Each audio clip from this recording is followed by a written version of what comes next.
சிகிச்சை பெற்றவர்களுடைய மருத்துவர் பார்த்தீங்களா? மருத்துவர் என்ன சொன்னாங்க? சிகிச்சை பெற்றக்கூடிய மூத்த மருத்துவர் பாலாஜி சந்தித்தோம். அவர் மிகுந்த அச்சத்தில் அப்படி உறைந்து போயிருக்கிறாரு.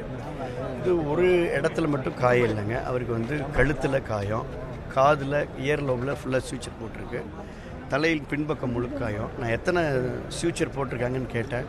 மல்டிபிள் சூச்சர்ஸ் ஒரு 3-4 இடத்துல போட்டிருக்காங்கன்னு சொன்னாங்க. ஸோ இது ஒரு திட்டமிட்ட ஒரு கொலை தாக்குதலாக இந்த தாக்குதலை பார்க்குறோம்.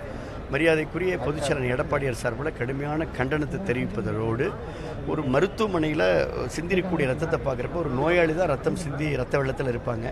என் மருத்துவரே ரத்த வெள்ளத்தில் இருப்பது திமுக ஆட்சி நடக்குது. இது பாயிண்ட் நம்பர் 1ங்க. பாயிண்ட் நம்பர் 2 இன்றைக்கு ஒரு துணை முதலமைச்சருடைய ஆய்வுக்கு பிறகும், அவருடைய பேச்சுவார்த்தைக்கு பிறகும், மருத்துவத்துறையினுடைய அமைச்சருடைய பேச்சுவார்த்தைக்கு பிறகும் இந்த அரசின் மீதும் நிர்வாகத்தின் மீதும் நம்பிக்கை இல்லாமல் அரசு மருத்துவர்கள் தரையில் போராட்டம் பண்ணுற செய்தியை நீங்கள் பார்க்குறீங்க.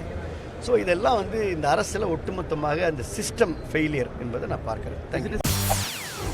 செய்திகளை உடனுக்குடன் தெரிந்து கொள்ள உடனே சப்ஸ்கிரைப் பண்ணுங்க.